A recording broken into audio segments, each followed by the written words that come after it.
Hare Kṛṣṇa, Prabhuji. Yeah. I might want to share my screen. I don't know. You want to share your screen now, Prabhuji? Not right now, but in a minute when I finish the kirtan. Sure, Prabhuji.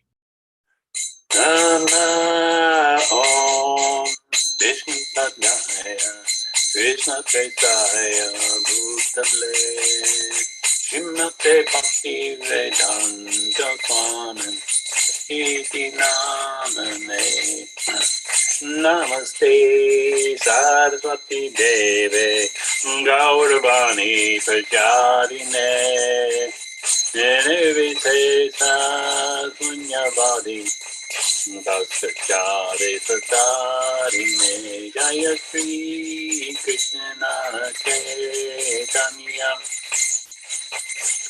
Prabhu Nityaṁ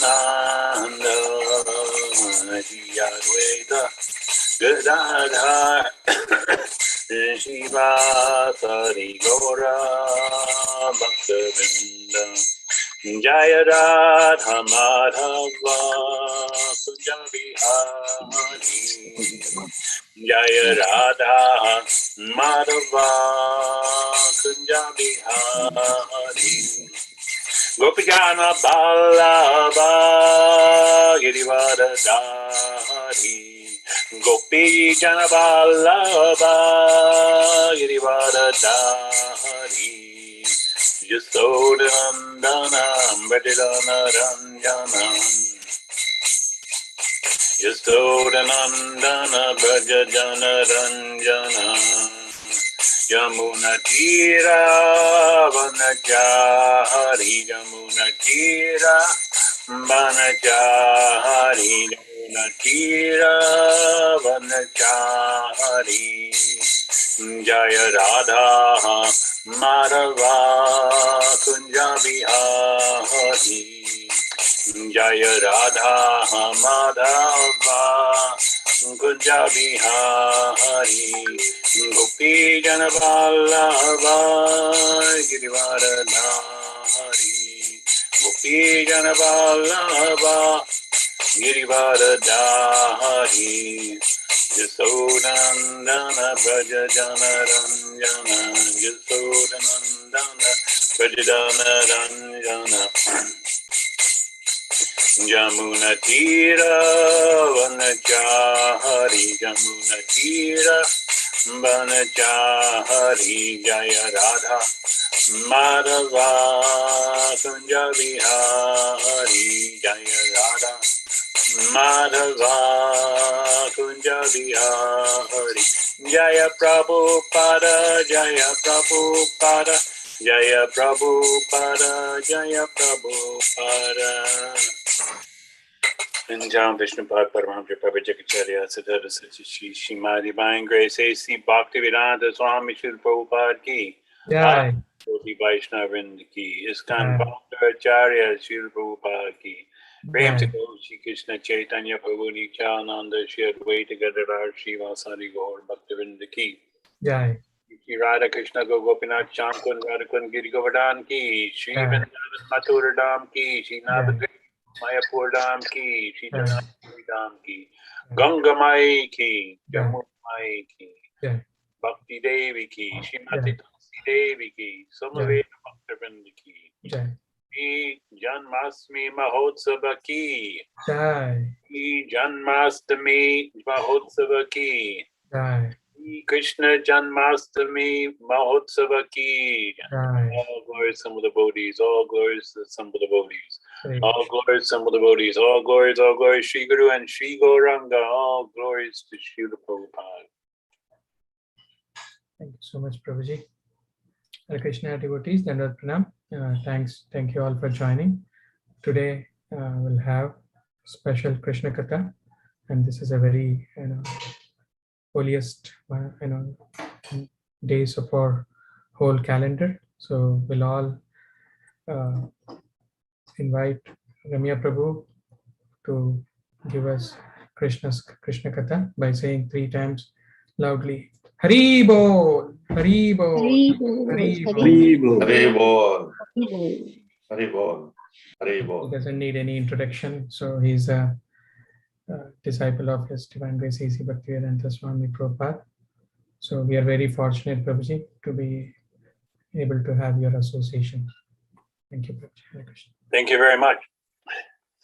Om Agyanatimirandasya Gyananjana Shalakaya Chakshurunmilitam Yena Tasmai Shri Gurave Namah Śrī Caitanya-Manobhishtam Stapitam Yena Bhutale Swayam Rupa Kadamayam Dadati Swapadandikam Vandeyam Shri Guru Shri Yuttapadakam Shri Guru Vaishnavam Cha Hey Krishna Karuna Sindhu Dina Bandhu Jagapate Gopija Gopika Kanta Radha Kanta Namostute Dapta Kansana Gaurange Radhe Vindavane Sri Vishamana Sute Devi Pranamami Hare Priya Vanchakopachu Visakirasani Bebaja Padinam Bhavane Vaishnayo Namo Nama Jai Śrī Krishna Caitanya Prabhu Nityaṁ Shri Advaita Gadadhara Śrīvāsari Gaur Bhaktivinoda Hare Kṛṣṇa, Krishna Krishna, Hare Hare, Hare Rama, Rama Rama, Hare Hare. So, Om Namo Bhagavate Vasudevaya, Om Namo Bhagavate Vasudevaya, Om Namo Bhagavate Vasudevaya. So today, let's see, where are we?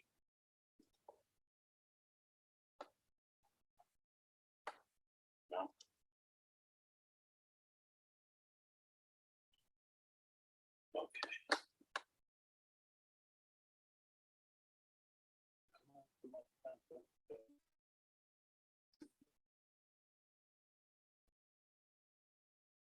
Okay. Okay. So today, we're going to look at some verses from Śrīmad-Bhāgavatam, Canto 7, Chapter 14, Text 3 and 4, and maybe even Text 5. These are all about the ideal householder life, something which we're all much focused on, and that will help us understand how to live in this world as a grihasta and yet try to be Krishna conscious. This is obviously a big challenge, but something that most of us, all of us, have to go through. So, text 3 and 4. Śrīmad Bhāgavato Bhikshnam Avatara Katamritam Shradadano Yatakalam Upashanta Janavrita Satsanga Kai Sangam Atma Jayatatma Jadishu Vimunchan Mujyameneshu Swayam Swapnavad Utita. Sorry, I should have been using my glasses. So translation and purport by His Divine Grace A.C. Bhaktivedanta Swami Srila Prabhupada. A grihasta must associate again and again with saintly persons, and with great respect he must hear the nectar of the activities of the Supreme Lord and His incarnations, as these activities are described in the Śrīmad-Bhāgavatam and other Puranas. Thus, one should gradually become detached from affection for his wife and children, exactly like a man awakening from a dream.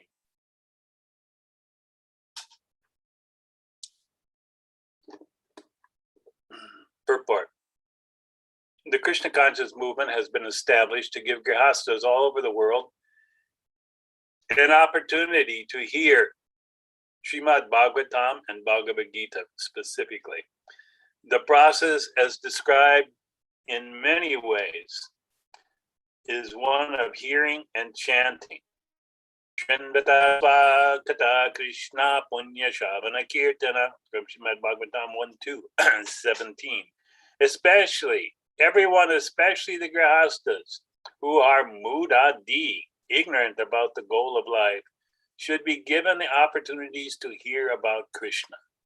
Simply by hearing, by attending lectures in the different centers of Krishna consciousness movement, where topics of Krishna from Bhagavad Gita and Śrīmad-Bhāgavatam are discussed, they will be purified of their sinful inclination for constant indulgence in illicit sex, meat eating, intoxication, and gambling, which has all become prominent in modern days. Thus, they can be raised to the status of light. Punya Shravana Kirtana, simply by joining the kirtan, Hare Kṛṣṇa, Hare Kṛṣṇa, Krishna Krishna, Hare Hare, Rama Rama, Rama Rama, Hare Hare, and by hearing about Krishna from Bhagavad Gita, one must be purified, especially if he also takes prasadam. This is all going on in the Krishna consciousness movement. So I will read this much and stop for now, and then we'll go back and continue. So here in this verse, particularly Srila Prabhupada is talking about the mass of people who are known as, what are they known as? They are known as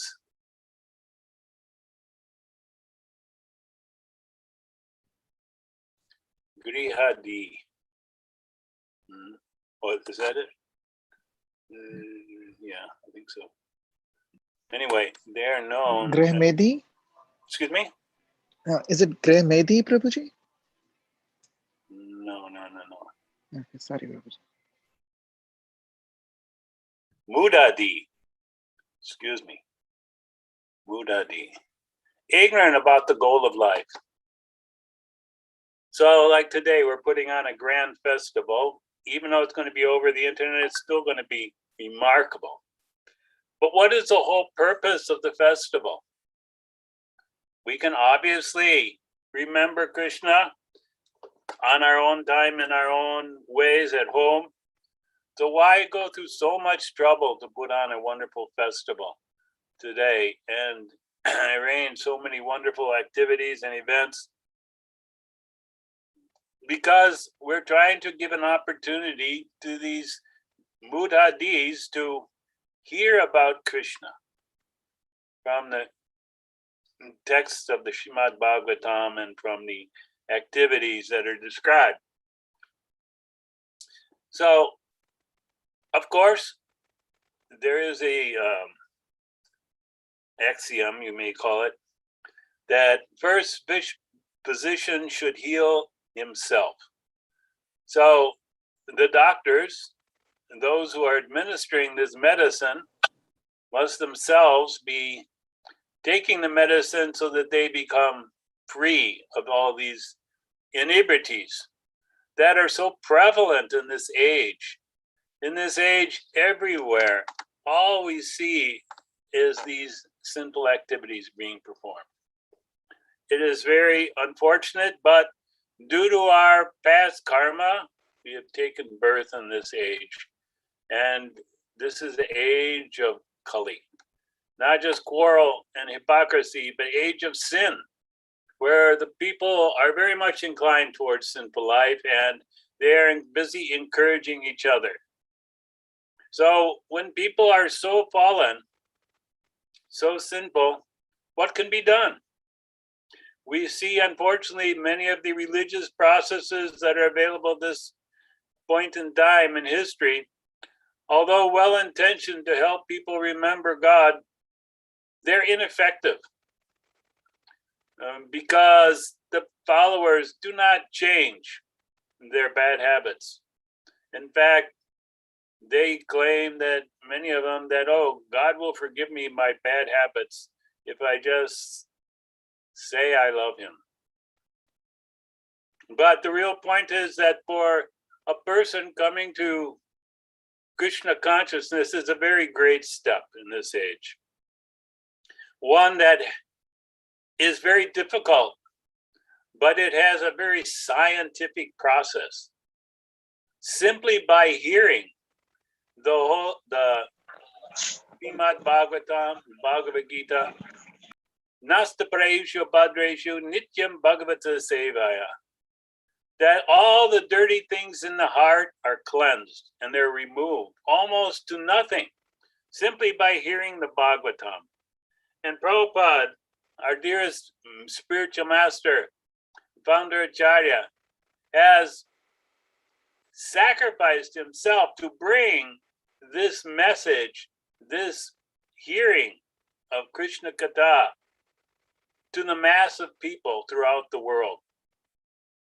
This is actually completely remarkable, that how the fallen people of this age could be offered such a wonderful lifeline to get out of the suffering, get out of the continuous cycles of birth and death that are dragging them into a hellish life.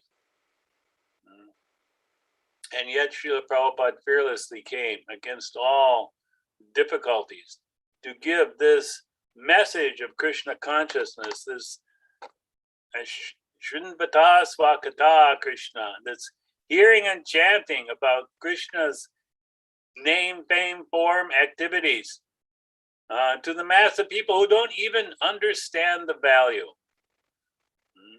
People, after some time of doing this, then they began to appreciate what they have gotten into, what they've come in contact with, how great and powerful it is to change the life from a life of misery and suffering to a life of happiness and glorifying the Lord. So this is very important, that this is we're not just simply bhajananandis trying to ourselves just worship Krishna, but because Prabhupada founded this Krishna consciousness movement and under the guidelines of his spiritual master and Lord Chaitanya Mahāprabhu, that we're going out, reaching out to others to make them fortunate.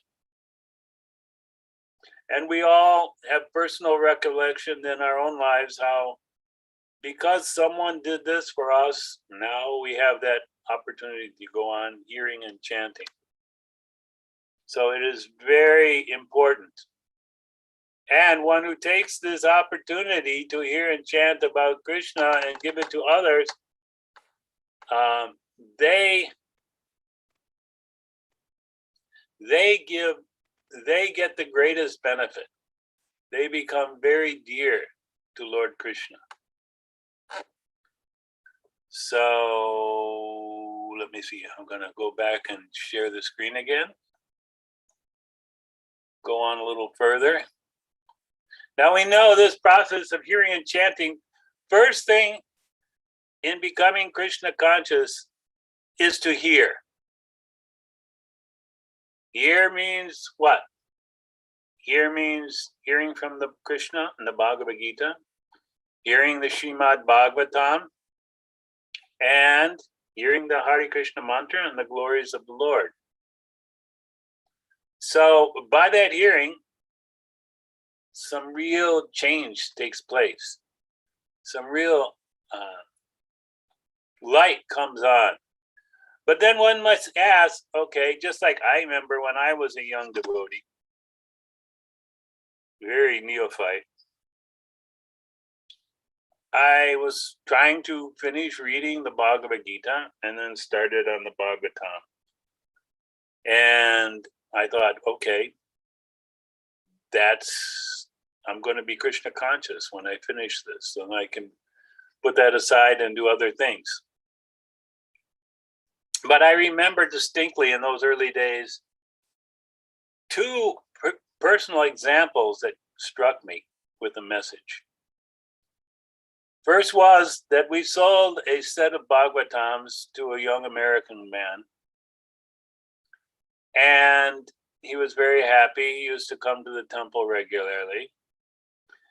And he took them home And he liked to read. He very much liked to read. So he came back the next week and said, I finished reading the entire Bhagavatam in 1 week. Really? That sounds impossible. Now he says, I'm a speed reader. I read many books very, very quickly. Just, people, some have that ability to do that. So just the point of reading them, yes, but it's not another mundane literature. So that reading, although there was some benefit to read in 1 week the entire Bhagavatam, the change to the heart did not really manifest in that person. So Prabhupada says further in the purport, another specific description here is Śrīmad Bhāgavato Bhikshnam Avatara-katā-mṛtam. It is not that simply because one has finished the Bhagavad Gita, he should not hear it again. The word abhikshnam is very important. We should hear again and again. There is no question of stopping, even if one has read these topics many times. You should go on reading again and again, because bhāgavata-sevayā, the word spoken by Krishna and spoken by Krishna's devotees about Krishna, are amritam, nectar. The more one drinks this amritam, the more he advances in his eternal life. So this also reminds me of another incident of a very dear godbrother of mine.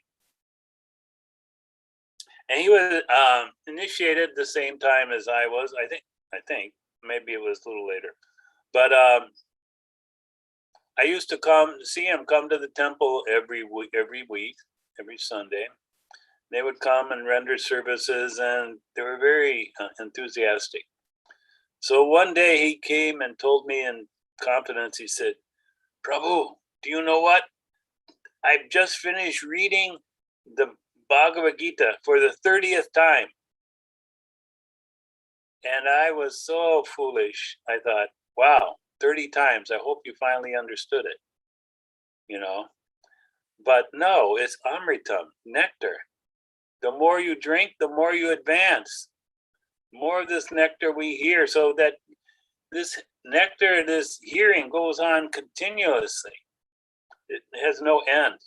And it gives great enthusiasm and satisfaction to the devotee who is hearing and chanting this. So, continuing on with the purport, the human form of life is meant for liberation, but unfortunately, due to the influence of Kali Yuga, every day the grihastas are working hard like asses. Especially in the morning, they rise and travel even 100 miles away to earn bread. And here we can have a colloquial meaning for bread, meaning money also. Especially in the Western countries, I have seen that people awaken at 5 o'clock to go to the office and factories to earn their livelihood. People in Calcutta and Bombay also do this every day. They work very hard in the office or factory, and again, they spend 3 or 4 hours in transportation returning home. Then they retire at 10 o'clock and again rise early in the morning to go to their offices and factories. This kind of hard labor is described in the Shastras as the life of, don't be offended, Prabhupada says, the life of pigs and stool eaters. Nayam deho dehabhajam nriloke kastan kaman arhate vidbhujam. 11 Bhagavatam 5:5-1. Of all living entities who have accepted material bodies in this world, one who has been awarded this human form should not work hard day and night simply for sense gratification, which is available even for the hogs and dogs that eat stool. One must find some time for hearing Śrīmad-Bhāgavatam and Bhagavad Gita. This is Vedic culture. One should work for 8 hours at the most to earn his livelihood. And either in the afternoon or in the evening, a householder should associate with devotees to hear about the incarnations of Krishna and his activities, and thus be gradually liberated from the clutches of Maya. However, instead of finding time to hear about Krishna, the householders, after working hard in offices and factories, find time to go to a restaurant or a club, where instead of hearing about Krishna and his activities, they are very much pleased to hear about the political activities of demons and non-devotees, and enjoy sex, wine, women, and meat eating, and in this way waste their time. This is not grihastha life, but demoniac life. The Krishna consciousness movement, however, with its centers all over the world, gives such fallen and condemned people an opportunity to hear about Krishna. So this is Prabhupada giving us the message of Bhagavatam, that simply working hard all day is not the purpose of life. The lower forms, the animals, they do that. They work very hard. The dogs, the pigs, the asses, they all work very hard all day long and simply enjoy their senses in satisfaction for all their hard work. But this is not human life. This is not cultural life. This is not elevating, but degrading down to the lowest levels of material world. So one may have this goal in his life, and he should have this goal, to become liberated from the cycle of birth and death and attain to the spiritual world. But all the duties and responsibilities of a householder life are pretty challenging. And my own experience, since I worked for 35 years, I know sometimes even the employers, they're not satisfied with 8 hours. I remember one manager I had, he said, in this company, if you work 8 hours a day, you will simply keep your job. If you want to advance, you must work a lot more. And some of the people working for him were scheduled. Like we have scheduled 8 hours a day. They were scheduled for 100 hours a week. So straining was it that the wife of one of these workers came to the owner and complained, I want to see my husband sometimes. What are you doing? Let him come home sometimes. So this kind of hard work is the work of hogs and dogs. And it is not elevating, but degrading to demoniac life. So we have to keep this in mind, to always try to keep this balance. Otherwise, Kali Yuga and the agents of Maya will degrade us more and more. And we're trying also to give the message to others because they're obviously suffering in so many ways. And in this age of Kali, there is no hope. There is no hope. There's no hope other than chanting the holy names of Krishna. Now, Srila Prabhupada in the purport will address the final point from the verse, that seeing that this affection, this relationship with wife and children is an illusory activity. So Prabhupada, in a dream, we form a society of friendship and love. And when we awaken, we see that it has ceased to exist. Similarly, one's gross society, family, love are also a dream. And this dream will be over as soon as one dies. Therefore, whether one is dreaming in a subtle way or in a gross way, these dreams are all false and temporary. One's real business is to understand that one is soul, aham brahmasmi, and that his activities should therefore be different. One cannot be happy. One can be happy. Then one can be happy. Brahma bhuta prasanatma nasochati nakankshati samasarveshu bhuteshu madbhaktim labate param. Translation: one who is transcendentally situated at once realizes the Supreme Brahman and becomes fully joyful. He never laments nor desires to have anything. He is equally disposed towards all living entities. And in that state, he attains pure devotional service unto me. Bhagavad-Gita, chapter 18, text 54. One who is engaged in devotional service can very easily be liberated from the dream of this material life. So this is what the great sadhus and acharyas, and especially Srila Prabhupada, are doing. They're coming to liberate the fallen souls from this cycle of birth and death, from this continuous suffering, life after life, this life of hard work just to enjoy the senses. It's also described that sometimes they work so hard that foam comes from their mouth. I remember I worked for one man like that. Yeah, the mouth used to foam. He would get so excited. So this is not the real life. So those who have woken up a little bit, they take to this process very seriously.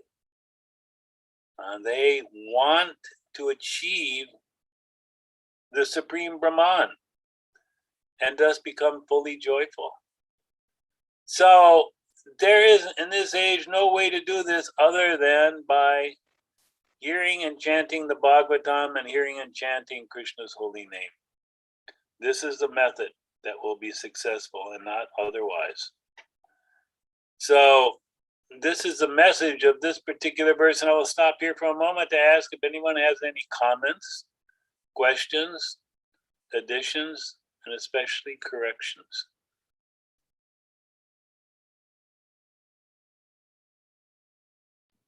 Hare Kṛṣṇa, Prabhuji, Dandavat Pranam. Very nicely explained, Prabhuji. Yeah, the purpose of the life. And also, Prabhuji, so would you like to explain about the Pavarga, Prabhuji? I think Srila Prabhupada, I remember that. Is it related, Prabhuji? I didn't quite catch that. The Pavarga, like Pa means Parishrama, Fa means, Fena. So is that... Apavarga? Yeah, yes, Prabhuji. That is a very detailed topic, and I will tend to not go into that Prabhuji. specific word right at this time. It's a whole lecture in itself.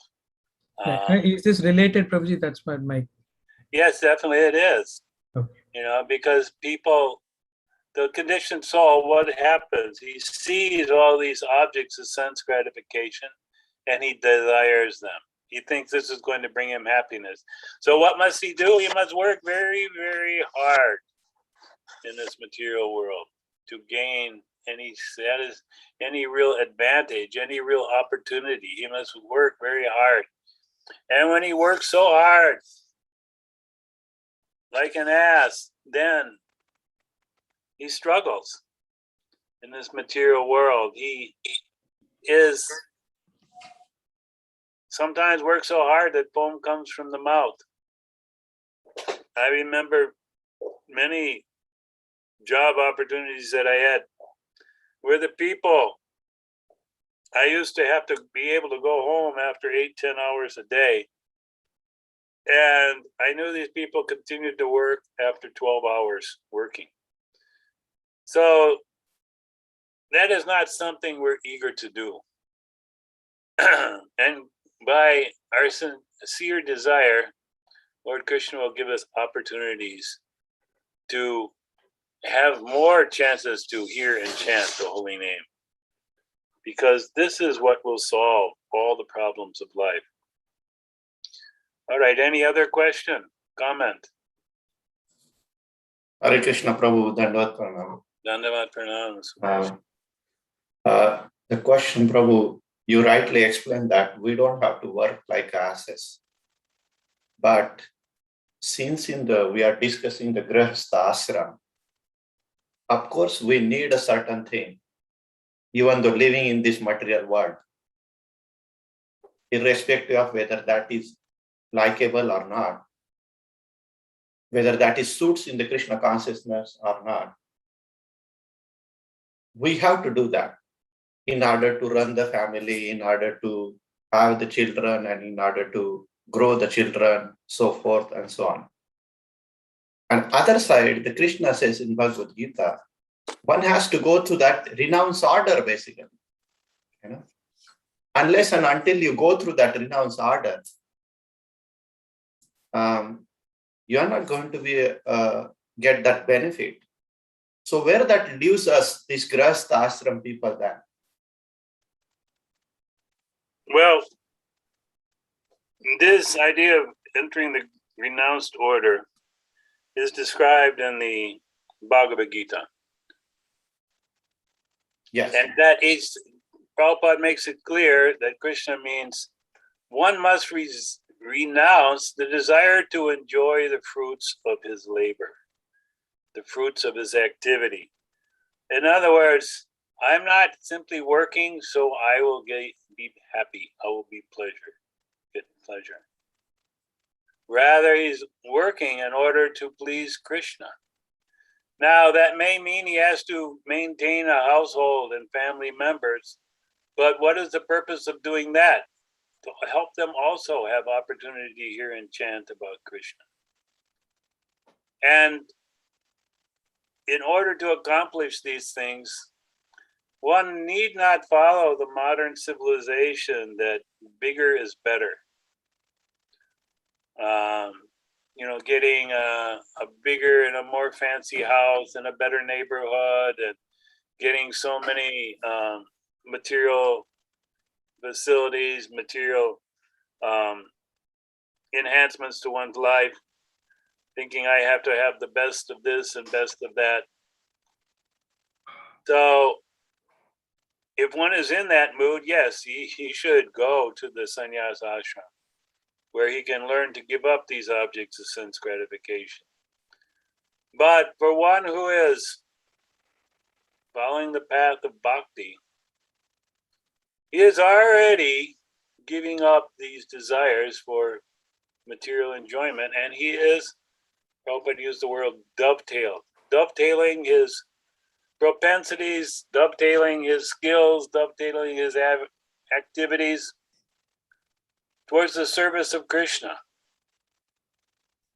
And that dovetailing is a very subtle, fine engagement. Because as I recall working, one great devotee explained to me that I was working and next to me was a non-devotee working. And we apparently were putting in equal effort, doing the same kind of thing. But the result is different. The non-devotee was simply entangling himself in the cycle of birth and death. Whereas for the devotee, his every act is taking him closer to Krishna, as long as that is his purpose. So this, what is it called? Sankalpa, determined purpose, is very important in all our activities.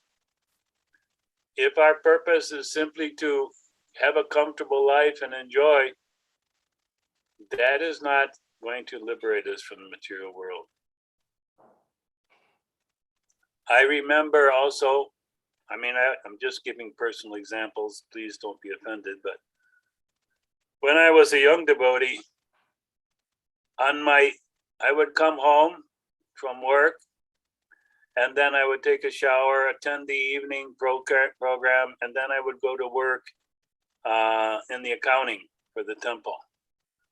And then when I finished that, I would take some rest and get up and go to Mangal Arti and continue this pattern the next day. And then on the weekends, I would spend the entire Saturday and Sunday doing so much service for Krishna,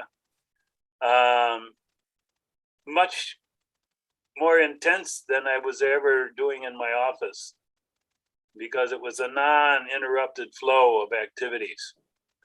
And it was so intensive that when I went back to work on Monday, I used to think, now is my time off. Now I can relax simply by working, because I was giving so much energy and so much time to Krishna on my free time, so-called free time, that the work in the office was seemed almost like play comparatively. Although I was working for Krishna, I'm just saying that the devotee is not satisfied just giving a little bit to Krishna. He wants to give more and more, non-stop service. So we know also, in our own experience, in a material example, that if we, say if we go on some trip for pleasure with the family, and we wanted to go on, and everyone dreads that day when they have to leave and go back to their regular duties, because there is a different taste there, but they can't maintain it. They're not allowed to maintain it. But one who's engaging in Krishna consciousness, he is experiencing something much greater than that. And it can go on without any stop, even without being a sannyasi. Krishna says it's not simply that renouncing the activities of grihastha life gives liberation. From that position, one will fall down because the senses are still attracted to the sense object. But rather, one who engages his mind, intelligence, and senses in Krishna's service, that person will become free from these attractions. He will become liberated. He will become free from all this suffering. This is one of the results of devotional service, that no longer all the suffering is reduced, and one experiences great satisfaction and happiness. But unfortunately, those who are non-devotees, generally they think, oh, what kind of life is this? It's not a kind of life I would like. I am much happier engaged like a dog or a hog, because they have no proper vision and understanding. Their frame of reference is only from a materialistic standpoint. So this is the difference. Does that answer your question? Yes, Prabhu. Thank you very much. So I have another verse if everyone is still interested to go further, to give another aspect of this text 5 in this section, the next text in the Bhagavatam. So am I still sharing my screen? Yes. Okay, so that's verse text 5 says, Yavad artam upasino dehe gehe chapandita virakto raktavat tatra niloke naratam yasat. While working to earn his livelihood as much as necessary to maintain the body and soul together, one who has actually learned it should live in human society unattached to family affairs, although externally appearing very much attached. Purport. This is a picture of ideal family life. When Śrī Caitanya Mahāprabhu asked Ramananda Roy about the goal of life, Ramananda Roy described it in different ways, according to the recommendations of revealed scripture. And finally, Sri Ramananda Roy explained that one may stay in his own position, whether as a Brahman, a Shudra, a sannyasi, or whatever, but one must try to inquire about life's goal. Atato Brahma Jigyasa. This is the proper utilization of human form of life. When one misuses the gift of human form by unnecessarily engaging in animal propensities of eating, sleeping, mating, and defending. And one does not try to get out of the clutches of Maya, which subjects one to repeated birth, death, old age, and disease.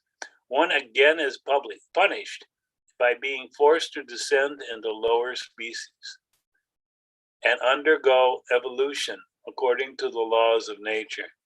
Prakrite kriyamanani gunai karmani sarvashaha, Bhagavad Gita 3:27. So this is the fact that people don't even understand that they should get out of this clutch of Maya. They're suffering and struggling in so many ways. Prabhupada gives the example, even to an extreme level, that a lady was once carrying a large load of sticks on her head. We've seen that, especially in India, that they carry all these huge loads on their head. Has everyone seen that? So she was carrying, and then something happened. Some wind came and she dropped the bundle. And she was praying and praying to Krishna. Krishna, please help me, please help me. And somehow or other, due to her piety, Krishna appeared before her and he said, yes, my dear devotee, what you have prayed to me, what do you want? He said, please put this bundle of sticks back on my head. So we don't want as devotees to again enter in this cycle of hard work, struggle, suffering, and repeated birth and death. Because what happens, these persons, especially in Kali Yuga, are descending into the lower and lower species of life. We have our artist's interpretation, so that one is eating meat, then he becomes a tiger or other kind of meat-eating animal, where his propensity can be indulged in without any karma. Similarly, for all these different activities, there are results that entrap one in this cycle of birth and death. But the devotee is very kind. He tries to help others, to lift them up. And we'll hear more about this now. Being completely under the grip of material nature, the living entity must evolve again from the lower species to the higher species until he at last returns to human life and gets the chance to be freed from material clutches. So this is the problem. You must, when one goes down, then it's so many births to get back to the human life. A wise man, however, learns from the Shastras and Guru that we living entities are all eternal, but are put into troublesome conditions because of associating with different modes under the laws of material nature. He therefore concludes that in the human form of life, he should not endeavor for unnecessary necessities, but one should live in a very simple life, just maintaining body and soul together. So this is the point. If we try to keep our needs simple and live simply, then our needs will be reduced and our need to work hard and like an ass disappears. It dissipates into smaller and smaller. I remember my own situation, which I can speak of as a Grihastha, that I endeavored so much to become free of all my, let's say, extra debts on credit cards and other loans and like that, even a house mortgage. And then whenever my job had to be changed, I was not in anxiety because I was living simply, and therefore my budget was very reasonable and just for the necessities of life. But the other people who, due to a change in contract, change in companies, whatever, lose their job, they become in intense anxiety. How will I maintain? How will it go on? So they've created their own struggle. Simply by trying to reach out and get more and more and more. A 1,500 square foot house is not enough. I need 2,000. No, not 2,000. I need 25. No, make it 3,000. Then I'll be happy. And then someone in the house has to spend so much time cleaning, so much money to furnish it, so much endeavor, and then he can only sleep in one bed in one room in the house. The rest of the big house goes empty while he is simply sleeping in a bed. So this is not the purpose of a human life. There is one saying about the materialists: they accumulate so many possessions, and they believe that, as they call it, one who accumulates the most toys or objects for sense gratification by the end of life, he's the winner. He's most successful in life. But actually not. That is an illusion, because he must give up all these toys, like it or not.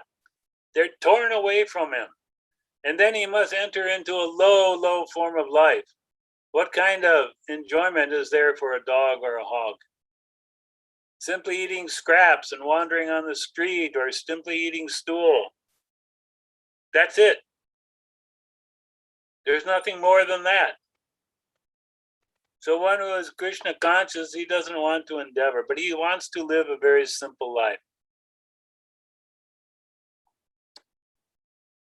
And therefore minimize the anxieties, the struggles of this material existence.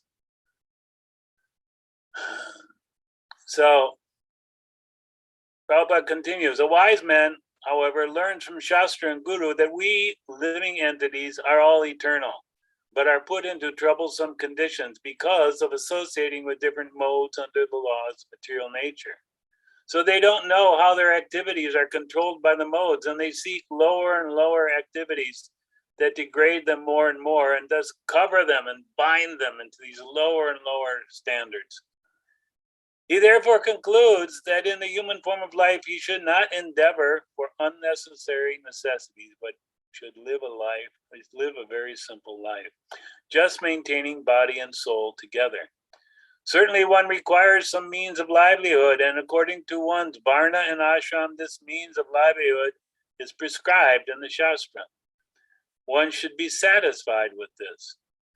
Therefore, instead of hankering for more and more money, a sincere devotee of the Lord tries to invent some ways to earn his livelihood, and when he does so, Krishna helps him.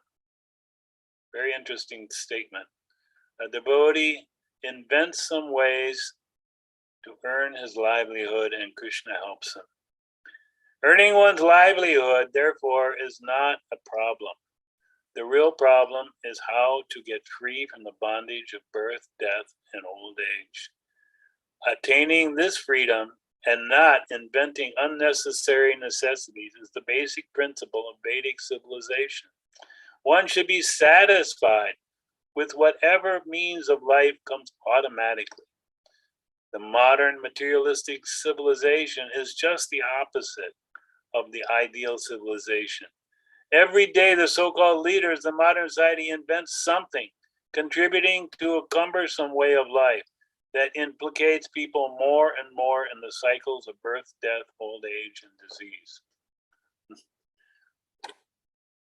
So I just remember one simple example of this. Some of you are older, you can remember that about 20, 25 years ago, no one had cell phones, practically no one. Very, very few people. And I remember hearing about them and seeing a few people, and I said, this is ridiculous. Who wants to carry a phone all day with him and it can be interrupted at any moment, at any time, and suddenly he has to stop everything and talk to this person? And you have to pay so much more money than he's paying for the phone now. The costs are very high, and especially in the beginning, they were extremely high. I remember one man, I was doing some business, and we were riding driving me to some place very close to his office, and he was calling his wife and telling her on his cell phone, car phone, it was a very early phone, oh, and I'm going out and I'm doing so and so. But that one call would cost him $5. And he was just, and then his phone bill every month was like $1,000. So I thought, this is ridiculous. He has to work so hard just to tell his wife that everything is going nicely, he's having a good day. This is a ridiculous point in life. And nowadays, nobody even has landlines anymore. They've given these all up, and now we're paying more and more money just to keep some cell phone. So maybe the cost of the call has gone down, but the real point is that the cost of the phones used to be $20, $30, $40, $50. Now it's $1,000, $2,000. So now people have to work so hard just to keep a phone. And every year, a new version is coming out, and they have to get the latest version out of necessity or out of greed. So in a way, we're forced by this modern civilization to work harder and harder and harder. Prabhupada in the 70s, they installed finally, because he was managing a worldwide movement, devotees thought, let us install a phone in his room. That way people can reach him very easily. Because in those days, even if you wanted to make a long distance call from India, it'd have to be scheduled. I don't know if you remember any of that, but you'd have to book a call in advance. And they would say, okay, at 10 a.m. you come here to the place and then you can talk. The line will be open. You can make your call. So after Prabhupada noted that after a few days, he said, my experience is that day and night people are calling me. And they're even waking me up in the middle of the night and they're saying, oh, Swamiji, how are you doing? He said, I was sleeping. I have to come out of the sleep simply to tell them I'm doing fine. He says, now I just want to get this phone out. Take it out of here. I don't want this phone because it simply disturbs the peace. Getting calls day and night, so many calls. So that was how Prabhupada reacted. That's to a landline, what to speak of a cell phone where one can be interrupted at any moment, in any place, at any time. So it's a simple example how material civilization has implicated us more and more to work harder and harder, and it puts us deeper into the cycle of birth and death. So instead of, people think, oh, now it's so wonderful, we have all these inventions, now things are advancing, but they don't see how the quality of their life is reduced. Now, working so hard just to have some slight convenience. And I don't know about you guys, how you experience, but now I get so many calls, people soliciting, trying to sell me this thing and that thing I have no interest in. So I'm constantly getting calls from people I have no interest in talking to. Even my cell phone has a little feature. It will pop up and say, this is a spam call. I don't know if you have that, but sometimes it recognizes that the phone number is not legitimate. So now this item of convenience is becoming an item of hassle, more and more. So this is material civilization. It creates more and more struggle. When I was young boy, my family had one car we'd use in the family. My dad would go to work with it, and then when he came home, my mom might go out and do some shopping or whatever. But that was it, one car. But gradually the standard for everyone became, no, you have to have two cars. So now the cost of a car has gone double. And then, you have to maintain two cars, so they have to be newer, so there's more warranty, and I have to get this and that, and on. The whole cycle just increased day by day. And it was a big struggle, continuously. Material civilization, as it evolves, becomes more and more of a struggle. So to try and go back to the simple village life now is practically unthinkable. But that was a simple life. That was a very simple life and very peaceful. In exchange for this convenience, we give up so much peace of mind and so much time that is meant for something higher. We're getting free from the cycle of birth and death. So let me stop here and again take some more questions. Questions, comments, especially corrections. Mother Bhashwati, are you listening? You have any question? Hare Kṛṣṇa Prabhuji, Dhanar Pranam, Kumar Prabhuji. So thank you so much, Prabhuji. Very nice, reminiscences of when you were young. I'm trying to imagine. So it's really nice, sharing all your real life experiences. Appreciate that. So as you said, Prabhuji, so we have to, focus on the main goal of life, which is freedom from samsara, basically, and devoting ourselves to service of Krishna. So thank you for that message, Prabhuji, and happy Janmashtami. I don't really have any questions, so just want to appreciate all your services, Prabhuji. Hare Kṛṣṇa. Thank you very much, Sri Kumarji.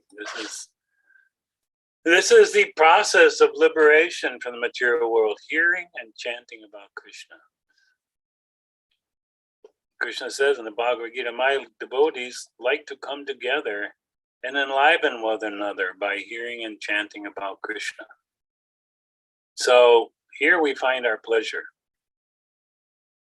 Mother Bhashwati, I see you now. Are you asking something? Telling something? Dhanyavad Pranam Prabhuji, all glories to Srila Prabhupada. Prabhuji, very nice discussion about this material life. And Prabhuji, it's like it's a realization, from what you said, like all of us, like all of this material world, we are all fallen souls, and we are just running for material, peace, like kind of getting more and more. But this is one aspect, Prabhuji. But another aspect, like for some people like me, as for example, my personal examples, like to maintain a job, I have to work hard, Prabhuji. But it's not like overwork, but it's a full load of work. So that I can maintain my job. Otherwise, there is always risk, like I will lose my job. And so that's why from Prabhuji, your association and other devotees association, I have to learn, and I'm learning how I can balance my work life as well as my spiritual life and with my family.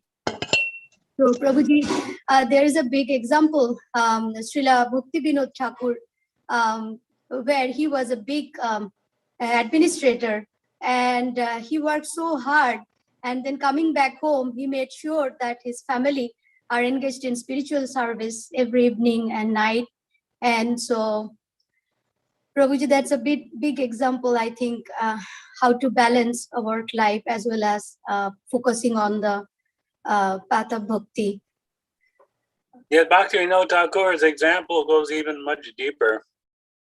Of course, we know he did a tremendous amount of work in revitalizing the teachings and the glorification of Lord Chaitanya Mahaprabhu. It was misrepresented at the time he came by so many sahajas and other devious groups. So he wanted to establish the pure message of Chaitanya Mahaprabhu, and he worked very tirelessly. And tirelessly means he worked so hard and he was so expert that he was a magistrate in the court, and he finished his caseload in half the time of the other judges. He would simply hear both sides of the case and quickly make his decision. And this time he did not have to spend extra time in the office.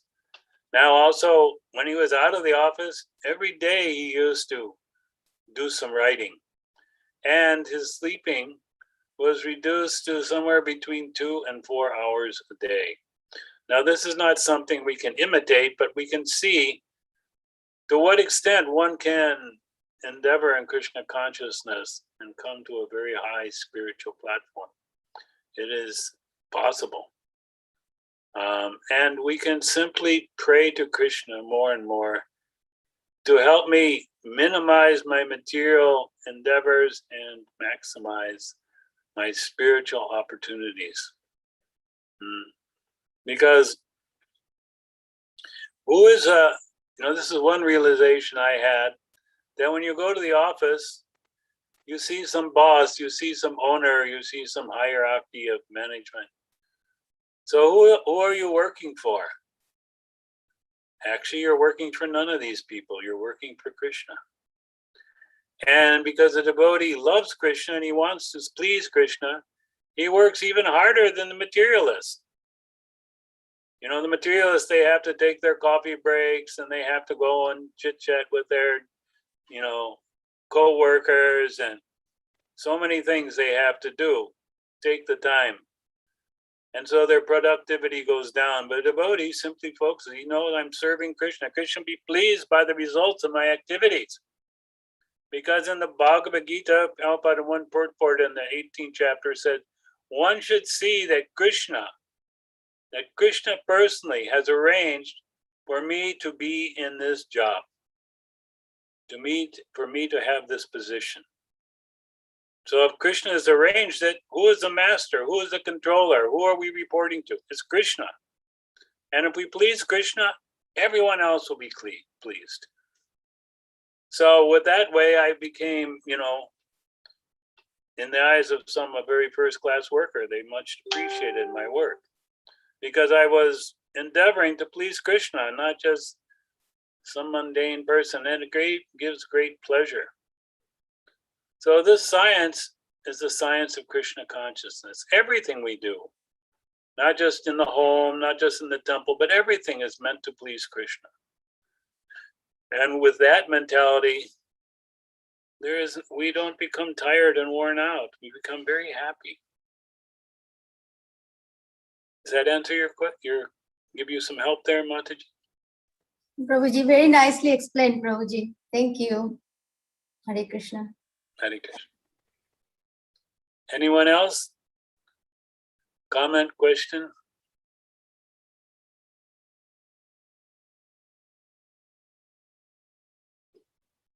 You explained very nicely, Prabhuji, how, practical examples of giving bhakti, Vinod Thakur also.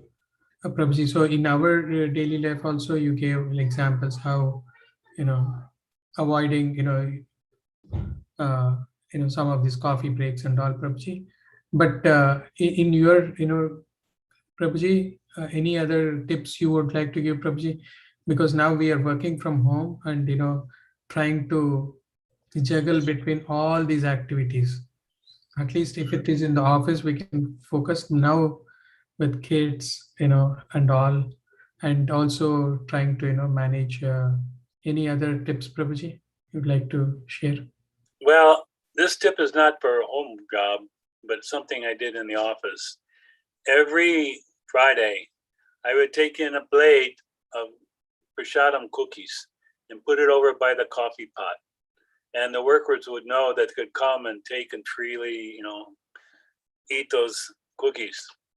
And then one Friday, something happened, I couldn't bring it in. And from the other side of my cubicle, I could hear the people saying, "Where are those cookies? We're looking forward to those cookies." So in this way, they were contacting Krishna and very much eager for that contact. Now, when you're working from home, those opportunities don't exist. So how to work and balance? This is the thing. One knows that if there is an imbalance, something will go wrong and there'll be a problem.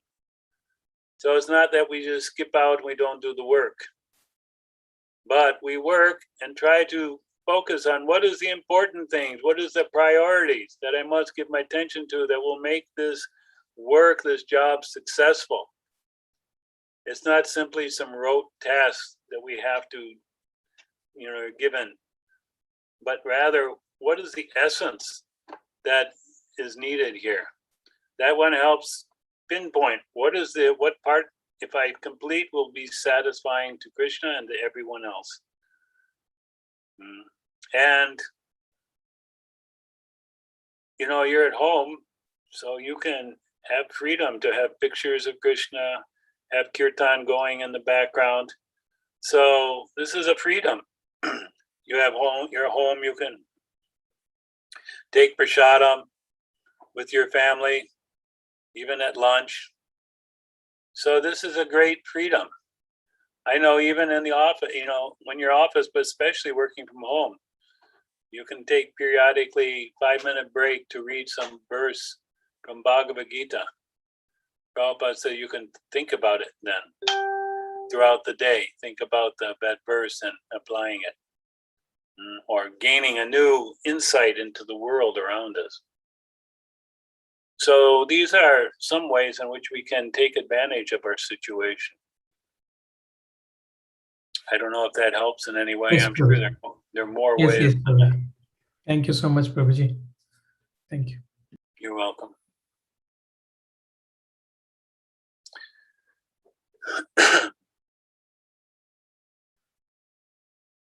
So what is the main facility, the main propulsion that moves persons and us towards Krishna? Does anyone know? What would you say? Prabhuji, there are many things, but for me at least, association has helped me a lot, Prabhuji. Because when I'm bereft of the association, it was very difficult for me. But with the association, I feel that at least, I'm not left out. And Krishna and all the devotees always help me. Thank you, Prabhuji. Yes, by your practical experience, you have identified the key point. I'm sure when you used to have to travel, the association was far less, the opportunities were far less. So Krishna has given you a much better facility. And we should be respectful of that facility and very thankful. So hearing from devotees, especially more advanced devotees, is the great impetus, the great fuel that will push us forward. It will help also a non-devotee become a devotee if he has that opportunity to hear. So hearing from an advanced devotee doesn't simply mean, you look for some Swami and this and that, but you can also be that advanced devotee who is reaching out and giving association to those who are newer and helping them step forward, giving them those tiny bites, those morsels, those steps that will bring them step by step closer to Krishna, and that will bring Krishna great pleasure. That will bring Krishna great pleasure. Now, Sudhir Prabhu, I know you are very active and eager to do all this, but we all have to be. This is our mission, our goal, which helps us focus all our activities to see different ways and means of giving Krishna consciousness to others. So unless there's so many more question or comment, we can conclude here. Anything further? Sudhir, you can give help if you see anyone asking question or have something. Krishna devotees, if you have any other questions or comments, please. Please unmute yourself and speak.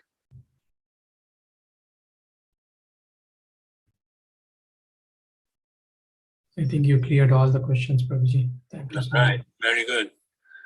So, thank you everyone. Grantaraj Śrīmad-Bhāgavatam ki jai. Śrī Prabhupada ki jai. Śrī Krishna Janmastami Mahotsava ki jai. Thank you very Ramiya much. Prabhuji ki Thank you. jai. Jai. Say 3 times loudly Hari Bol to Prabhuji for giving us wonderful Krishna Katha on this auspicious. Hare Bol. Hari Bol. Hare Bol. Hari Bol. Hare Bol. Vancha kalpatarubhyascha kripatarubhyascha Hare Krishna. Hare Krishna. See you in the afternoon, Hare Prabhuji. Krishna. Hare See you Krishna. Everyone become Yes, absorbed please. in this Janmashtami. It's a great Yes. opportunity to hear and chant about Krishna. And there's a lot of kids activities as well. Yeah. Yeah, so please don't miss today's Janmashtami celebrations from ISKCON of Antya. Thank you, Prabhuji. Thank you.